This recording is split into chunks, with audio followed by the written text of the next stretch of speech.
श्री किरण रिजिजू जी।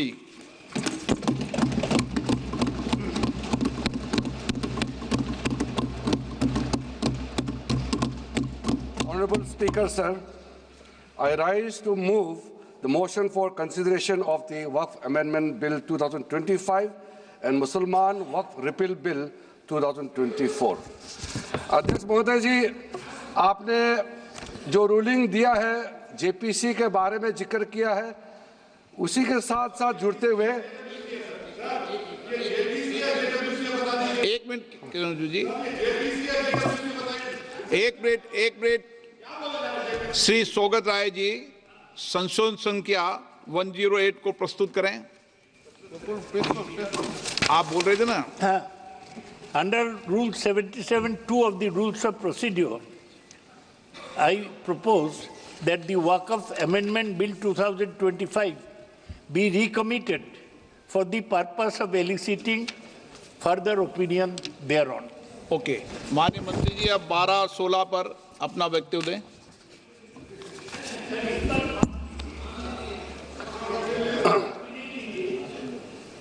आपका जो जब मैं ओपनिंग करूंगा उसका भी जवाब आएगा और बाकी अमेंडमेंट तो आखिरी में आता ही है।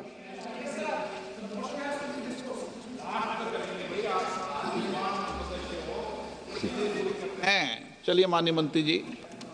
माननीय अध्यक्ष महोदय, हम सबको बहुत डिटेल में जाने का भी आवश्यकता नहीं है। कमेटी के बारे में उसका जिक्र काफ़ी हो चुके हैं, लेकिन मैं इतना कहना चाहता हूं कि जो कमेटी इस बार दोनों सदन लोकसभा राज्यसभा मिला करके ज्वाइंट कमेटी में वक्फ अमेंडमेंट बिल पे जो चर्चा हुई है, आज तक भारत के संसदीय इतिहास में इतना व्यापक रूप से चर्चा, कंसल्टेशन और समय कभी नहीं दिया है। इसलिए मैं जो ज्वाइंट कमेटी में जितने मेंबर्स दोनों सदनों के लोकसभा और राज्यसभा में जो सदस्य उस कमेटी में थे, मेरे तरफ से सरकार की ओर से मैं धन्यवाद देता हूं, अभिनंदन करना चाहता हूं। अध्यक्ष महोदय जी, कुल मिलाकर के 97,27,772 याचिकाएं ऑनलाइन, फिजिकल, मेमोरेंडम के रूप में, रिक्वेस्ट के रूप में और सुझाव के रूप में पूरे तरह से सरकार ने देखा है। वो जेपीसी के माध्यम से हो या डायरेक्ट दिया हो, हमने सब उसको देखा है। इससे बड़ा कभी भी, इससे ज़्यादा संख्या में किसी भी बिल के ऊपर में लोगों का याचिकाएं नहीं आया आज तक। कुल मिलाकर के 284 डेलीगेशन ने अलग अलग समुदाय के जो स्टेक होल्डर्स हैं, उन्होंने कमेटी के सामने में अपने बात को रखा है, सुझाव भी दिया है। 25 स्टेट गवर्नमेंट और यूनियन टेरिटरीज का वक्फ बोर्ड्स ने अपना सबमिशन भी पेश किया गया है। इसके अतिरिक्त कई लीगल लुमिनरीज, विद्वान लोग हैं हमारे समाज में, कम्युनिटी लीडर्स हैं, अलग अलग धार्मिक संस्थाओं का प्रतिनिधि, charitable organisation, civil society, academicians, researchers, policy makers, सब ने इस कमेटी के सामने में पेशकश किया है। उसके साथ साथ मैं कहना चाहता हूं सर, आज जब मैं जो बात रखूंगा आपके सामने में, पिछली बार जब हमने ये प्रस्तुत किए थे बिल को इस सदन में, तब भी मैंने कई बातें बताई थी। आज मैं उसको नहीं दोहराते हुए कुछ बातें मैं जोड़ूंगा और मुझे अपना बात रखने के बाद सिर्फ उम्मीद ही नहीं, पूरा यकीन है कि जो लोग इस बिल को विरोध कर रहे थे, वो हृदय में भी बदलाव होगा। पॉजिटिव सोच के साथ इस बिल में सब समर्थन करेंगे, ये मैं विश्वास के साथ आगे अपना बात रखना चाहता हूं। क्योंकि मैं पॉजिटिव नोट से बात रखना चाहता हूं, तो इसलिए एक मेरे जो मन की बात है मैं कहना चाहता हूं, तो इससे अच्छा संदेश जाए। किसी की बात कोई, अध्यक्ष महोदय, किसी की बात कोई बदगुमान ना समझे, इस जमीन का दर्द कभी आसमान ना समझेगा। ये मैं दिल से कह रहा हूं, क्योंकि अच्छा सोच के साथ बड़ा दिल के साथ खुले मन से मैं ये प्रस्ताव आपके सामने में पेश कर रहा हूं। सर, कई लोगों ने अपने अपने तरीके से बातें रखी हैं। किसी ने कहा ये प्रावधान अनकॉन्स्टिट्यूशनल है, गैर संवैधानिक है। किसी ने कहा ये इलीगल है, अनलॉफुल है। सर, ये बिल जो हम लोग जिक्र कर रहे हैं कोई नया विषय नहीं है। आज़ादी से पहले ये बिल जब पहली बार मुसलमान वक्फ वैलिडेटिंग एक्ट पास किया गया था 1913 में, तब से इसका इतिहास शुरू होता है। उससे पहले प्रिवी काउंसिल ने 1894 में इनवैलिडेट किया था वक्फ अल औलाद को। बाद में उसका प्रॉपर लीगल फॉर्म में 1913 के बाद फिर 1923 में द मुसलमान वक्फ एक्ट लाया गया था, जिसमें अकाउंटिंग और ट्रांसपेरेंसी के बारे में ये जोर उसको देते हुए ये एक्ट पास किया गया था। उसके बाद 1930 में द मुसलमान वक्फ वैलिडेटिंग एक्ट लाया गया है, जो रीइंफोर्स करता है legal validity of the family वक्फ। परिवार में जो वक्फ होता है उसको जोड़ देते हुए ये बिल लाया गया है। उसके बाद आज़ादी के बाद 1954 में 1954 में वक्फ एक्ट पहली बार आज़ाद भारत का एक्ट बनी और उस समय स्टेट वक्फ बोर्ड का भी प्रावधान उसी 1954 एक्ट में प्रावधान किया गया था।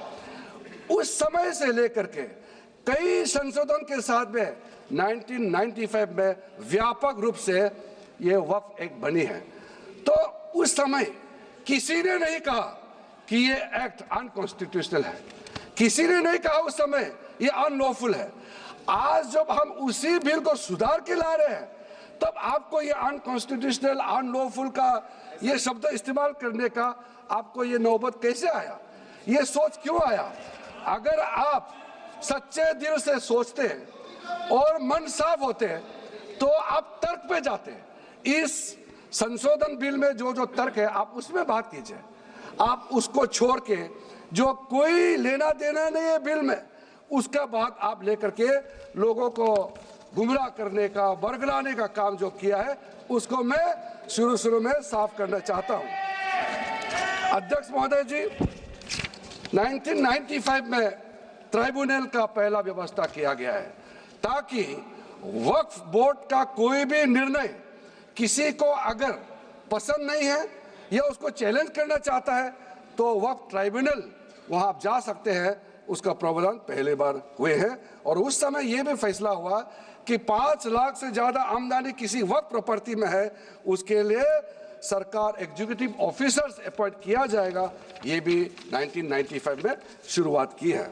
अध्यक्ष महोदय जी, ये आज एक ट्रिगर पॉइंट क्यों हुआ है? ये अमेंडमेंट बिल लाने का आवश्यकता सबसे ज्यादा शुरुआत कहां से हुई? मैं संक्षेप में बताना चाहता हूं। 2013 में, 2014 में हम सब चुनाव में गए और चुनाव में जाने से पहले 2013 में कुछ कदम ऐसे उठाए गए हैं जो आप सुन करके, आप सदस्य के रूप में भी और इस देश का नागरिक होने के कारण आपके दिमाग में यह बात जरूर सवाल उठेगा कि ऐसा कदम क्यों उठाया गया है। सर, 2013 में पहला यह बदलाव हुआ कि इस देश में कोई भी आदमी, कोई भी इंसान, चाहे वो हिंदू हो, मुसलमान हो, सिख हो, ईसाई हो, पारसी हो, बौद्ध हो, जैन हो, वक्फ क्रिएट कर सकता है। सबको मालूम है वक्फ एक मुसलमान का अल्लाह के प्रति अपना एक उसका एक पायस चैरिटेबल रिलीजियस पर्पस के लिए वक्फ क्रिएट किया जाता है, लेकिन उसमें डाइल्यूशन करके 2013 में कोई भी वक्फ क्रिएट कर सकता है। ये प्रावधान सबसे पहले उस समय की यूपीए सरकार ने किया है। दूसरा, आपने सारा वक्फ को स्पेसिफिक कर दिया कि शिया बोर्ड में शिया ही रहेंगे, सुन्नी बोर्ड में सिर्फ सुन्नी ही रहेंगे और कोई भी बोर्ड हो सिर्फ उनके लोग ही रहेंगे, बाकी कोई उसमें आ नहीं सकता है। ऐसा आपने प्रावधान किया। तीसरा, 2008, सर आप शांति से सुनने के बाद आप जो भी पूछेंगे हमारा रिप्लाई तो आएंगे ही सर।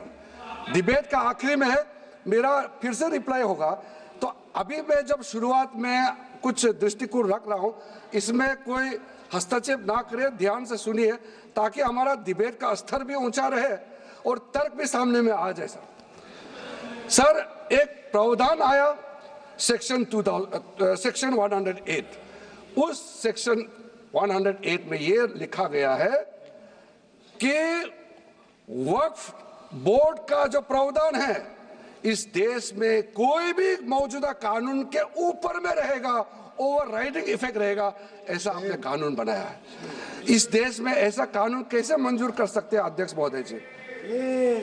हर कानून अपना अपना हिसाब से चलता है, लेकिन एक कानून दूसरे कानून के ऊपर में ओवरराइडिंग इफेक्ट होगा, ये कोई भी मान्यता नहीं दे सकता है। उसके बाद सर, मैं कुछ प्रोपोगेंडा साथ में जुड़े हुए हैं उससे पहले, जो 2013 में मुझे भी बहुत ताज्जुब हुआ कि ये पास कैसे जबरदस्ती करवाया है।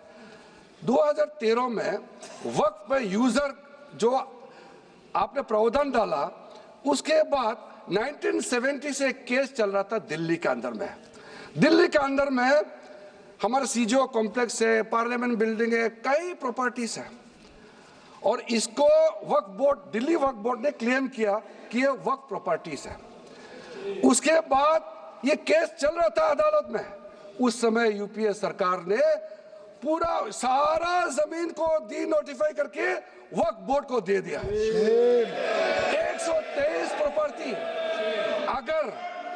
अगर आज हम ये संशोधन लेके नहीं आते तो जिस सदन में हम बैठे हैं, ये पार्लियामेंट बिल्डिंग, इसको भी क्लेम किया जा रहा था। एयरपोर्ट, बसंत विहार, और अगर नरेंद्र मोदी जी का सरकार नहीं आते, अगर यूपीए का सरकार कंटिन्यू रहता, तो क्या क्या बिल्डिंग को डी नोटिफाई किया जाना था।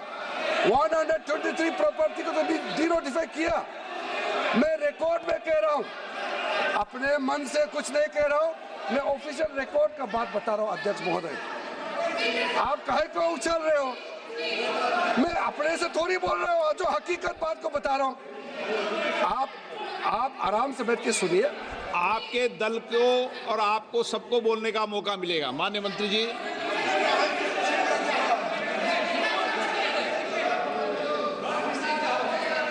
सर, मैं फिर से कह रहा हूं, मैं एक शब्द अपने ओर से नहीं कह रहा हूं, जो घटना है, जो हकीकत है, यही कह रहा हूं। इसमें इतना उछालने का, उत्तेजित होने का कोई मतलब ही नहीं है सर।